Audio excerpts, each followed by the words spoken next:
time I come in, my day is really consists of the science of meteorology, analyzing the atmosphere from the ground to 60, 70,000 feet up all over North America, the analysis of the atmosphere, the science part, the putting together of the forecast, what that analysis is and what is the atmosphere is liable to look like in the future and what that means to our weather right here at the surface.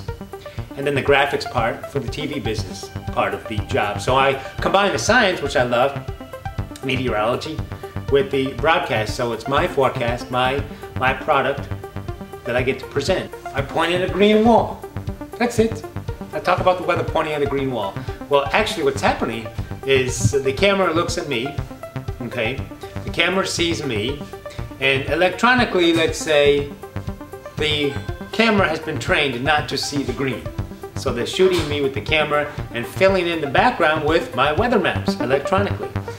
That's really all a green screen is that we have the actual number of that particular green that makes things disappear so that you can superimpose an image such as a steel store or George's weather computers behind him so it looks like he's actually there when indeed we superimpose something in the absence of any color. So for me to see what I'm pointing at, I'm watching a monitor in the TV screen and a monitor on one side of me and a monitor on the other side, so I'm actually watching myself do TV at the same time you would be watching. Buttons galore. I've got a button. I program what I'm going to show in my show. There's several different sources that we show. One source is radar. Really, we have two systems. We have what's called the triple Doppler. Well, this is our own radar. It's located outside of town. I guess we put it somewhere in right around the Brunswick County. You can probably see the spin right around the Brunswick County. I think it's around Leland, if I'm not mistaken. It plots National Weather Service radar stuff. But the nice thing about this system is you can go down to street level, which is very nice. Master Control has to pick that source if I call for radar. If I call for our Sky One neighborhood network, they have to pick that source when I call for it. But once I get to the graphic body, the weather maps, the forecast, radar, satellites, that's all within the computer that I programmed for that particular show. So right here called our WSI. It's got all kinds of data on here. Satellite data, radar data, all kinds of things, plus the internet. And I use that to get the maps I need and the information I need to make my forecast. And every time I click the buttons, it changes the page. It's a garage door opener. Click, page change. Click, page change. Click, everyone garages goes up. So I turned my hobby into my career, so knock on wood, it's worked out real well that way. Just a fascination with weather that I've carried on all these years. Now that everything is filmed and ready to go live, it's time to broadcast and cut the show together. Here, they bring in the filmed footage and interlay it with live shots from the studio. We're live in 5, 4, 3, 2, and... Me up here operating this, you know, everything all at once, and telling everybody else at the same time how to perform their jobs, how to bring the audio in at certain times and at certain levels, and how to get the camera shots, and watching all these monitors to make sure that the proper shots look right and are actually moving and doing something interesting at all times.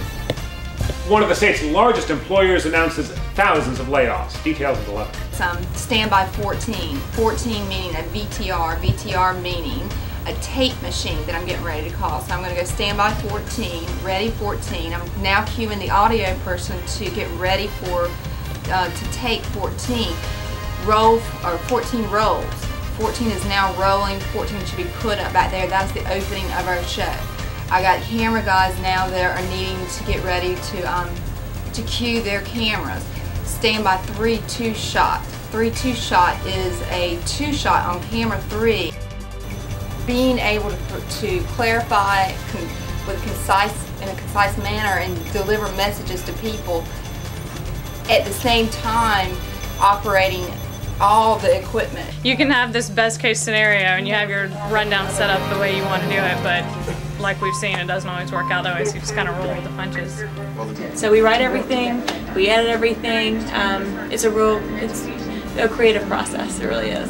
It's a tough job, and the pay is not great, and all that, but it's worth it. There's some stories that are not very visual, such as, school board meetings. Meetings are boring. You sit in a meeting, you're bored to death. And, for people that work in an office all day and they have meetings all day, they come home, they turn on the TV, they don't want to sit there and watch a meeting. They're going to get bored to death and change channel or fall asleep. It's live TV. Things are going to go wrong sometimes. You're going to say something you maybe shouldn't have, or you're going to flub, or it goes with the territory. It's live TV. Job well done, crew. As you can see, live broadcasting takes a lot of work, timing, and commitment.